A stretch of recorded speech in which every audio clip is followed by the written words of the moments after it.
Uncle आपका नाम क्या है? मोहम्मद हबीब खान। मोहम्मद हबीब खान। नाम क्या रहते हैं? मोहम्मद हबीब खान साहब शास्त्रीपुर में रहते हैं।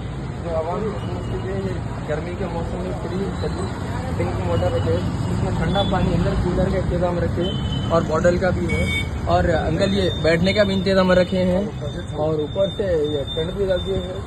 हम क्या है कि अल्लाह आपको ज़्यादा खैर दे, अल्लाह ताला आपकी आगे कौशल नसीब फरमाए, आपके जायज़ मकासद को पूरा फरमाए।